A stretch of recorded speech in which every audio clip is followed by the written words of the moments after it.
Oh,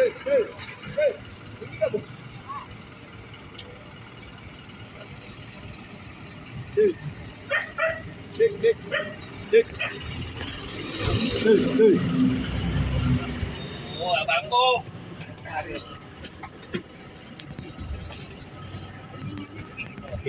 Kita menuju Kemenaker Republik Indonesia untuk mengawal putusan MK nomor 168.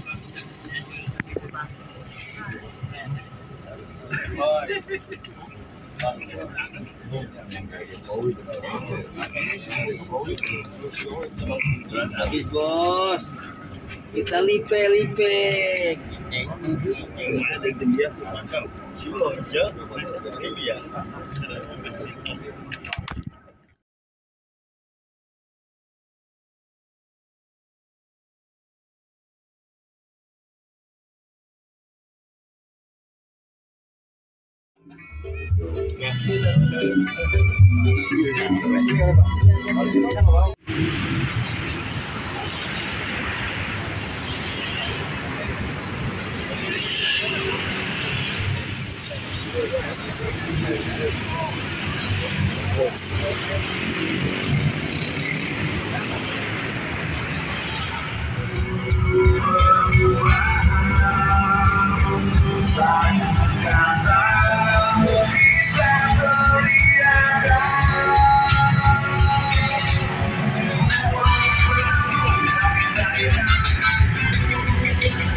Untuk kawan-kawan brigade instruksi dari Bang Jonas untuk semuanya masuk barisan.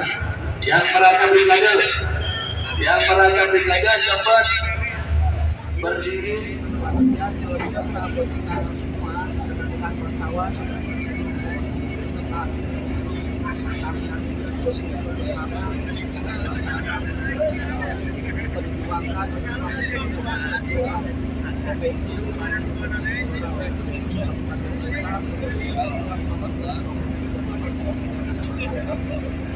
Dalam rangka mengawal dalam kita memastikan kepada rekan-rekan dalam menetapkan upah di tahun 2020 dan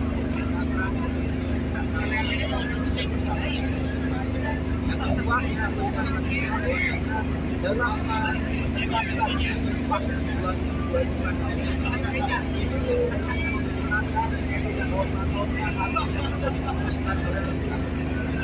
taat konstitusi.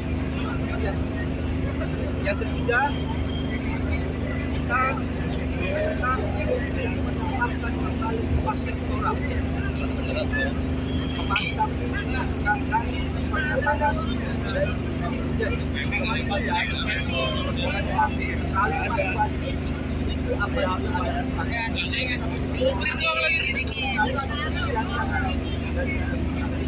Akhirnya wajib ada, bukan wajib ketika ada kesepakatan. Ketika tidak ada kesepakatan justru lakukan karena masih ada sistem usaha pasti ketika ada kesepakatan maka pemerintah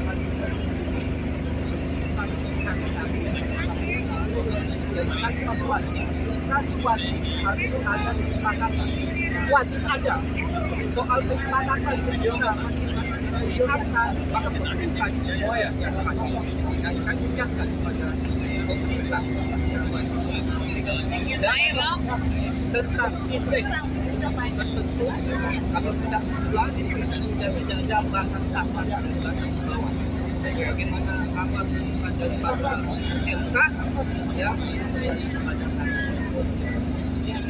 karena waktu oke, kita ada dapatnya dari minimalnya kalau indeks tertentu bukan ya kita pada ini memastikan dan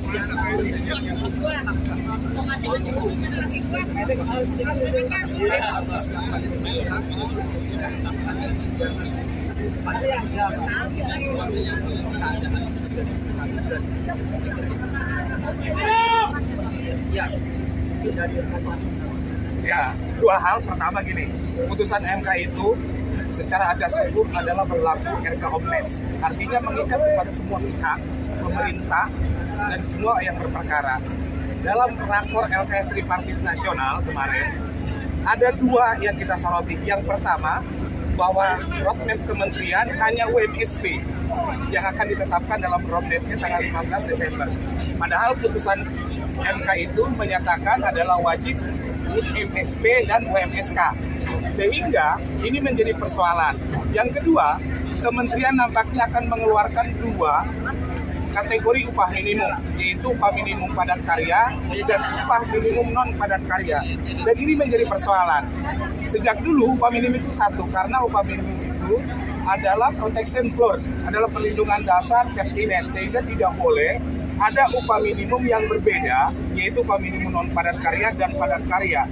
Keinginan daripada teman-teman pengusaha, upah minimum padat karya ini di bawah upah minimum yang hari ini. Dan ini yang harus kita kawal hari ini, memastikan kepada kementerian agar yang pertama tadi sudah sampaikan, tidak terburu-buru karena rencana kementerian tanggal 7 ini akan mengeluarkan permen. Kita minta jangan terburu-buru mengeluarkan yang permennya itu bertentangan dengan putusan MK yang pertama. Yang kedua, itu merugikan buruh karena pemerintah menafsirkan tidak sesuai dengan putusan MK. Karena UMSK itu bukan hanya UMSP tingkat provinsi, tadi ada upah minimum sektoral kabupaten kota. Roadmap yang disampaikan oleh kementerian hari Senin dalam rakor LKS Tripartit Nasional dan provinsi se-Indonesia, kita melihat di situ hanya UMSP yang akan mereka tetapkan, itu pun kalau ada kesepakatan. Nah, kita tidak menginginkan itu. UMSP wajib, UMSK wajib. Usulannya adalah rekomendasi Dewan Pengupahan Kabupaten Kota dan Provinsi. Tidak perlu ada kesepakatan di internal perusahaan, karena ini berbicara upah minimum, bukan upah di atas upah minimum. Ini harus dimaknai sesuai dengan putusan MK. Yang kedua, mengenai indeks tertentu, ini tidak boleh kementerian menetapkan sendiri. Karena di sana adalah indeks tertentu itu dimaknai oleh MK, kontribusi tenaga kerja terhadap pertumbuhan ekonomi provinsi maupun kabupaten kota. Artinya BPS kabupaten kota itu harus merundingkan dengan Dewan Pengupahan Kabupaten Kota dan Dewan Pengupahan Provinsi. Nah, aksi hari ini KSPSI dan SPMI adalah untuk memastikan agar permen atau peraturan menteri ataupun apa yang akan keluar nanti ini tidak keluar dari putusan MK, karena MK sudah menyatakan bahwa tentang pengupahan itu inkonstitusional, maka PP 51 secara hukum sudah tidak bisa lagi dipergunakan sebagai aturan dasar untuk penetapan upah minimum tahun 2025. Saya kira demikian temannya.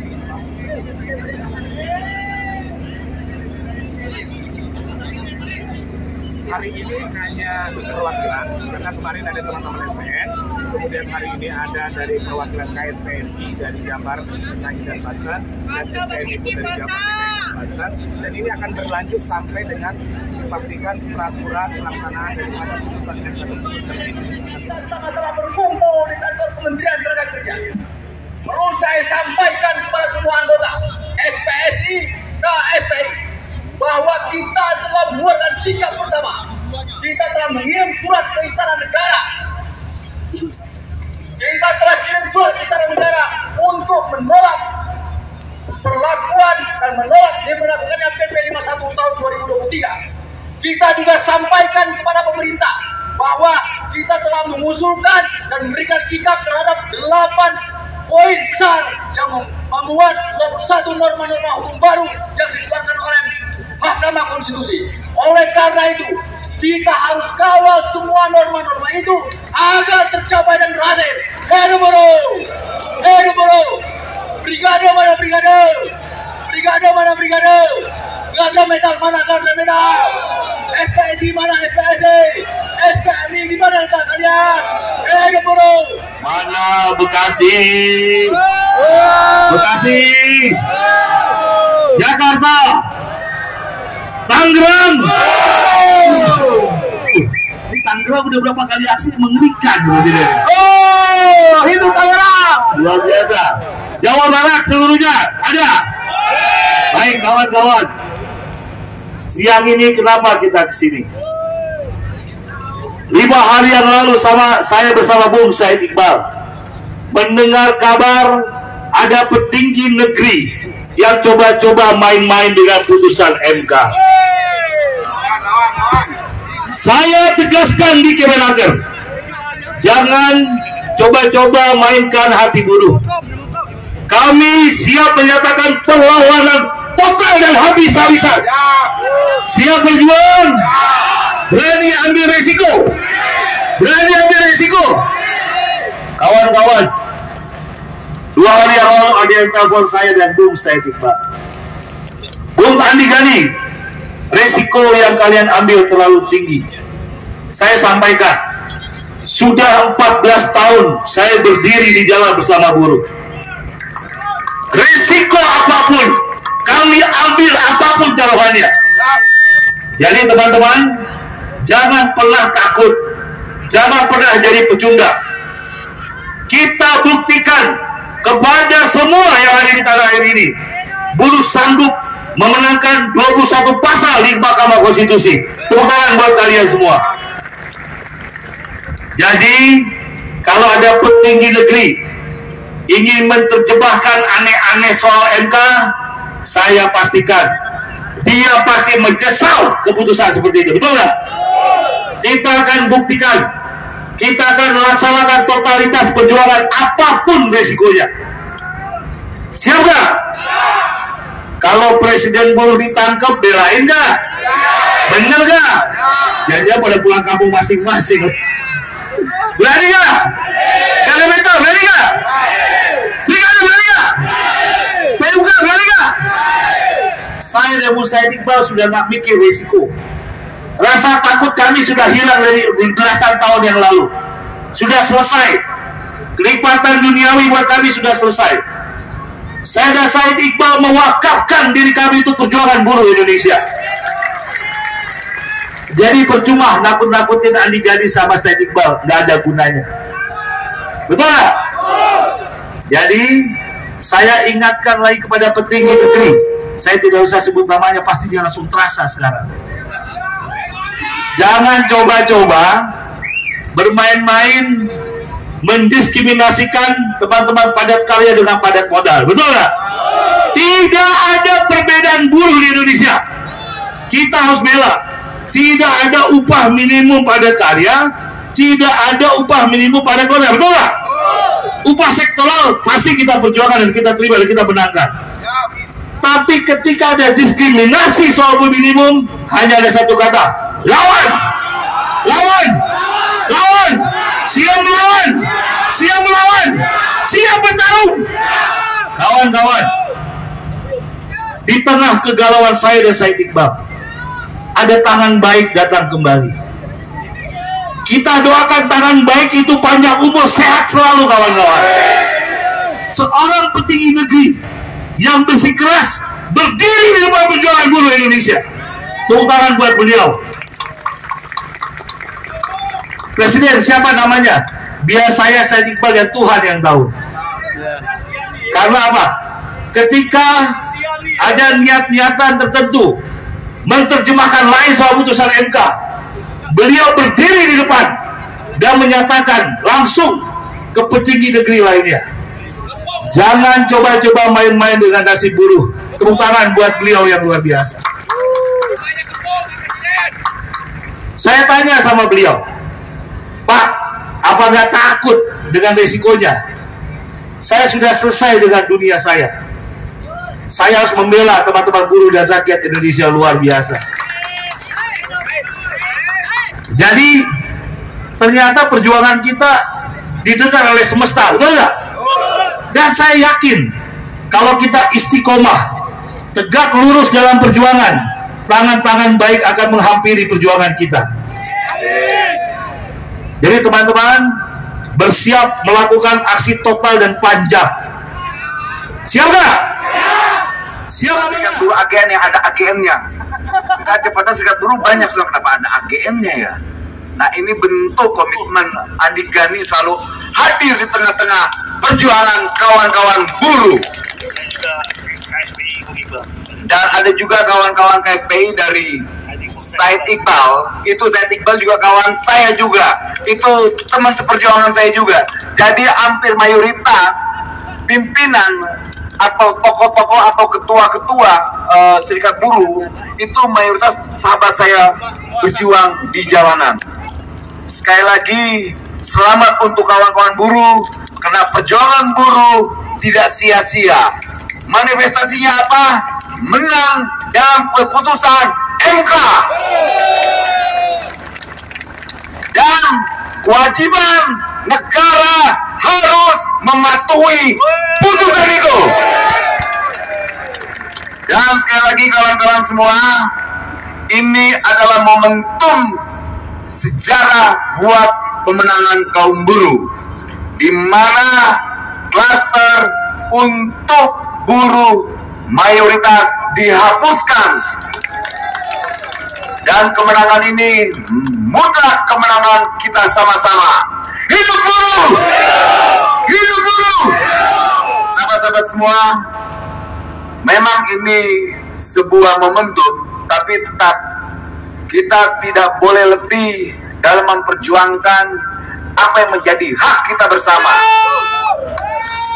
Karena hak bekerja adalah hak dasar kita sebagai warga negara. Bekerja itu adalah hak dasar, dan itu dilindungi oleh konstitusi. Jadi negara wajib hadir di setiap kesejahteraan warga negaranya. Tidak boleh lagi pesan Pak Prabowo kepada para pembantunya, jangan biarkan buruh harus tetap menderita. Tidak boleh lagi buruh bersengketa karena hak-haknya dirampas. Tidak boleh lagi perselisihan terhadap pengusaha buruh menjadi ancaman. Tidak boleh lagi hari ini. Semenjak Pak Prabowo dilantik, sikap Pak Prabowo jelas. Pemerintahan Pak Prabowo wajib melindungi kawan-kawan buruh semua. Jadi sekali lagi kawan-kawan buruh, semangat ini jangan pernah pudar. Karena yang menentukan nasib kita adalah kita semua. Wajib buruh harus tetap berjuang. Hidup buruh! Hidup buruh! Hidup buruh! Hidup Andi Gani! Hidup Said Iqbal! Terima kasih. Wassalamualaikum warahmatullahi wabarakatuh. Shalom untuk kita semua. Salam perjuangan. Hidup Wamen! Itu benar kan kata saya, Pak Wamenaker tidak pernah berubah. Tepuk tangan buat Wamenaker Republik Indonesia.